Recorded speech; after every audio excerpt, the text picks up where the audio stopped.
Shout out to my man Rock Zola. Amazon had that 30% off. We went in contact. Celsius, you're slipping because we're trying to get the sponsorship, but you ain't doing it for us. So, we're going to see if the Rock come on through. You know what I mean? Cousin Uso, Roman, let's go.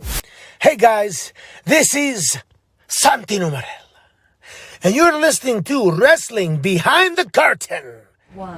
It's the best place to wrestle, right behind the curtain.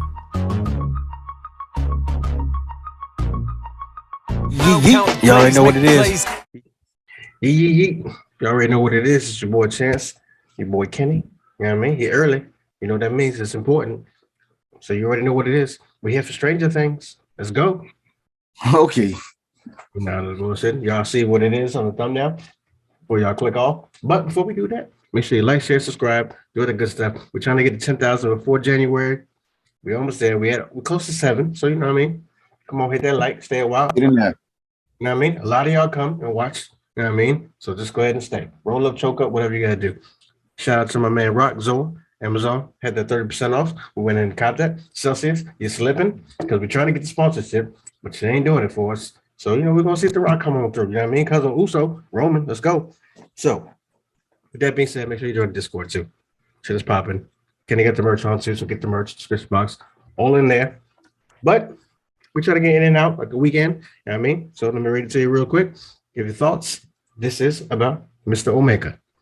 So, as some of y'all know, Kenny's been out, I think, since November. Yeah, November 2021, he's been out. He was talking on the Gaming Twitch channel. This is something that he said. If I get another major setback, that's it. That's it, I'm done. I can't do this again. 2 times, 3 times a day, really painful rehab. Not even knowing if it's going to be like when I get back in the ring, I have no clue. It's scary, actually.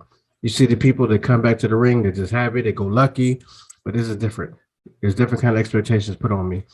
And I think that anything less than what they're expecting is already unrealistic. It's going to lead to a lot of ridicule, which is what I get every day anyway. And real quick, he further goes to say, you can probably understand and imagine how difficult it is struggling twice, 3 times a day, trying to get things to work that maybe never worked before, trying to get your brain to go back around things that aren't going to heal.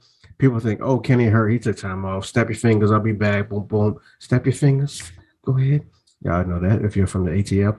Anywho, life doesn't work that way. Bodies don't work that way. Athletes don't work that way.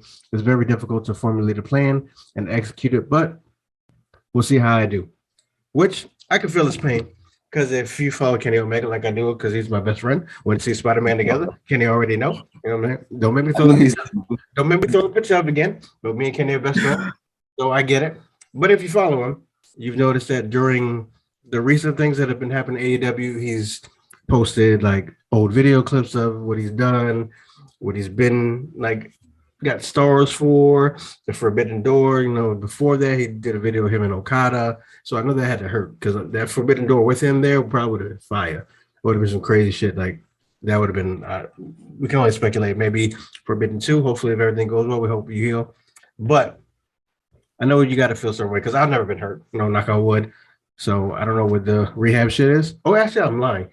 I did tear my rotator cuff, and that shit was crazy. It was like 2 years because I didn't do surgery. I just thought I could heal by myself, and that's not a very smart guy. So if you tear your rotator cuff, go ahead and get it healed. I mean, go ahead and get surgery because that shit is no joke. But I can imagine it's got to be weighing on him, especially if he's a competitor that he is.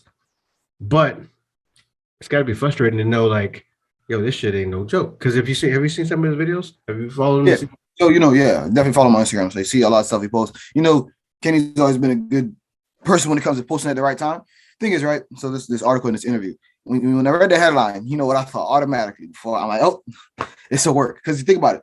Forbidden Door just happened, and we talked about, Kenny been out a while, so, that'd be a nice surprise. And didn't happen. No mention of, obviously, he posted a couple things. He posted Okada, like you said. But it's like, wait a second. How we missed this opportunity? The cleaner, even to just show up. So the fact that he didn't show up at all, that means he's not even close enough to wrestle to pretend like he about to wrestle, So again, it's still a possibility it's a work, and that's always my first go to. Like, it's a work. I never believe wrestlers. Wrestlers retire 30 times. They come back from injuries either miraculously or extra late. Why? Because we can talk about the same thing with Bailey. We thought Bailey would have been back by now too. You start looking at these when events start coming up, Money in the Bank for WWE or Blood and Guts that we just had and Forbidden Door. You're like, okay, these people would like from what they've allowed us to see, because again, it's a lot of kayfabe and all that stuff, but it's kayfabe ain't all the way dead. But it's like we know these people like to perform, so if they're not coming back, it's less likely to be work than what I hope. So we got no timetable. Kenny saying it's like a second or third setback. Then we talking about from November. We almost in November again. So it's like, what are these setbacks? Because when the injuries came out, it was like his body's just thrashed from he'd been from since AEW started. He just kept going and going. And I remember before the pandemic, he was going back and forth between AEW and Japan because he's still defending the belts over there. So, and then he had a belt in Mexico. So he got a lot of wear and tear those last couple of years. So hopefully he come back soon, better, stronger. But like he said, people think, because like, let's say, because like John Cena came back for the Royal Rumble miraculously early. That's the type of stuff that's stuck in people's head. Oh, wrestlers always heal early or whatever. Or Randy Orton's shoulder. But what people don't know about Randy Orton's shoulder is he still pops them out all the time because he came back too soon that first time. So it's like people do expect wrestlers to be superheroes and stuff because, with kayfabe, people are like, oh, because a lot of times, how much time a injury happened, we like, oh, what was that real or fake? That's the first thing we worry about. Obviously, we always concerned like, okay, yeah, I hope they come back. I hope they're fine, all that stuff. But at the same time, if we don't see that X in the middle of a match, we're like, oh no, it's a work. I mean, these people got lives too. You gotta, let shit breathe. I mean, let's remember he was one of the beginning founders to carry that shit for a long time. Yeah, he was, and never missed episode. Who said? I think Tony Khan said it during the media joint after Forbidden Door that they were blessed that they do have the roster. Like a lot of us talk about the roster. Well, not I don't, but a lot of people talk about the roster saying it's too full, whatever. But he said they're blessed because the people that started everything took us to where we needed to go. By the time they got hurt, the new people carried us over to where we needed to go. And now that the new people are hurt, now the old people are bringing it back. Like, okay, cool, we got this. So, the roster is a blessing in disguise. Although, we will talk about they probably do need maybe another hour of Rampage because it kind of go by too quick. But we'll talk about it another day. So two things before I'll let you get out and get that money back. First thing, what does it mean if he does come back? With the way AEW now is, with the new people, the way the landscape is shaped, like what does it mean? Well, we're saying AEW hasn't had the chance to build babyfaces. We keep talking about how the belt run's been going. We don't have to go back and get the belts again, but maybe he doesn't come back as a cleaner. Maybe he comes back as the big bout machine. Maybe he come back as a babyface because AEW might need some babyfaces right now. If we being honest, because like I said, we say the WWE, it seems so easy to book a heel. So, and a lot of people like being healed. So it's easy for people to walk. I mean, obviously you got your MJFs and you got all that type of stuff going on, but like maybe when he comes back, you bring him back as a babyface, and we build him from the bottom. Because again, that's what you got those records for. He ain't got no record. He hasn't wrestled this year. So the record's 0-0. Obviously, probably not come back this year. But then 2023, when let's say everyone's records reset again, maybe like, oh, we on even foot, even though I've been gone, we both at 0-0. Who's to know he could start a beef with that? So I think there's a lot of ways we could go. Again, hopefully come back better, stronger. He didn't mention it, but it's almost like if this shit too hard, I might just call it quits. Like it's that the undertone is there, at least to me when I heard you read it and when I read it myself earlier, I was like, I don't know, that's again, if it's not a work, it sounds really, really, really sad. So it's like, who's to know? Maybe because you'd be real disappointed. Again, kind of like you, I bet, even though I play a lot of sports, I ain't really get injured. But being around sports so much, I've definitely seen people struggle with injury, and it can be frustrating. So especially if it's a thing you love and you've never had to deal with that before. You've been wrestling for however long, and now I got this injury and I can't get back, even though I've gotten back from every other injury. You might hang it up, which is a worry for me at least, because we ain't seen we've seen a lot. We've seen some 6-star, some 5-star, but he what 30 at 39? He can still keep going. Which is the second question. So if he does in fact retire, what does that mean for AEW, and what does that mean for his legacy? Well, at one point he was booking the women's division, right? And we keep talking about how the women's division is getting better, but it's missing this, missing that. Well, if you're not wrestling, maybe you could just focus on that full time, help Tony book it. Who knows? I don't know. But or maybe you could do the same thing for Strong, because as if you're watching my videos, why you should be watching, Strong has got a little kick, but the story has some parts where it could use a little touch. Maybe that's Kenny Omega. Who's to say? But I really hope I don't have to do that video when it's official. But I definitely could tell people if it happens, it drops. There's a lot of things Kenny could do, I think, because he's had his hand all over the place. He's been in AAA. The man he's from Canada, wrestled in Japan, wrestled in Mexico. Come on, the man's done it all. So he could definitely stay in the game if he really wants to. Or I mean, he's really into anime and gaming. Maybe he'll stay on the gaming side of AW because we do know that's a very important part too. So, okay, since you know we're best friends, you could join the Geeked Out channel. You know what I mean? Hey, nothing. I mean, come on, say less. All right, so last thing, what does it do for his legacy? Is he already cemented? Did it fall short? So he didn't get the Hall of Fame. I mean, because we do it Hall of Fame. If y'all missed it, y'all might want to go back to the episode, check that out. But we do our own Hall of Fame. It's as prestigious as WWE because it doesn't really exist. But we make sure we bring the people in that need to be in there. You ain't gonna find Donald Trump or nobody in there. So this is what it is. But will he make the Hall of Fame, or is the legacy cut short, or did he do enough? I think it depends who you talk to.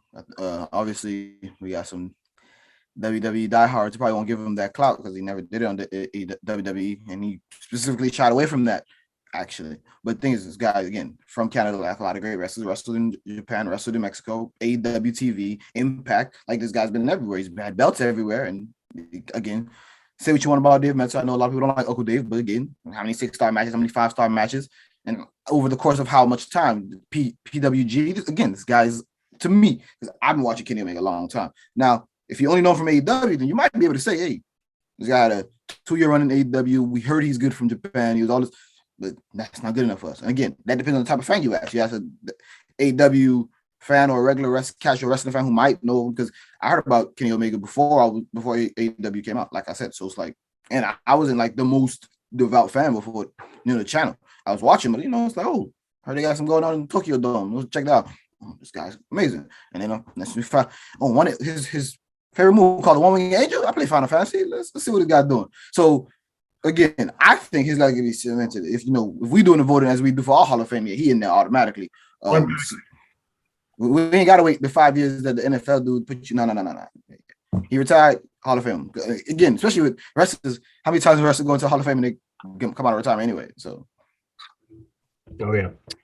All right. So yeah. I don't know if we'll do an episode one day to let y'all know, do a recap of who's in the Hall of Fame. I mean, it's only 2 people. Another class. Or if we'll give you the rules of how we do it, and when we'll settle that. But we do have an episode coming up. We just got to get the schedule going on. You guys will like this. Who is the best Bullet Club leader? Ooh, that is okay. You know what I mean? We're gonna rank them.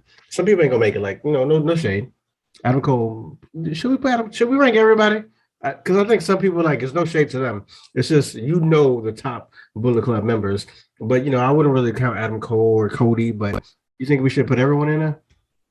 Well, if we want to do leaders, we might not have to do Cody, but we might have to do Adam Cole. I mean, it's what 7 official leaders, I believe. So because the ones we'll figure it out when we get closer, when we start doing the video. Because the ones you think of off rip is Finn, Jay, Kenny, AJ. That's pretty much what I think of off rip. Okay. But if y'all want to see that, make sure you like, share, subscribe. Make sure you like the video. Put us in the algorithm. I think 1,000 likes gets us on the recommended page. You know what I mean? Fuck with us. Subscribe. Trying to get 10K by January. Come on, man. We get the 10K. That share is underrated. People you can like, and if you like wrestling, you probably know at least one other person who like wrestling. Share it. Don't hold this for yourself. Don't be selfish. Let's not be selfish in 2023. You got friends on Twitter. You got friends on Facebook. You might even have a girl that likes wrestling more than you, and you're trying to show out. Share it too. Like, yo, look at these 2 dudes. They smooth. They get it done. Let's go. So make sure you like, share, subscribe, get the merch, join the Discord. Discord is very underrated too because it be popping. Pay-per-view, it'd be crazy. So get us in there, and you get to talk to us. You know what I'm saying? You got to pay a fee to talk to us. You can talk to us. It's free. Come on in there. But you know the slogan. Make sure you be yourself. Kenny? See, it was too early for today to give you 2 straight shots, no chase. So I had to keep it light today, And also, this is a this wasn't a factual. We speculating. We don't know what's going on. So it wasn't straight shot, no chaser. But y'all go out there, take it easy. We're gonna have the Money in the Bank predictions too. Don't forget about those. I already forgot, but I guess we're gonna do that too. So make sure you subscribe. Definitely hit the bell, get notified, and I also have a Geeked Out channel. Me, Kenny, there. But we're going to be talking about Stranger Things. That wasn't a joke in the beginning. We'll be talking about Stranger Things, the finale. So make sure you join the Geeked Out channel. Check the YouTube. You can find it. We're everywhere.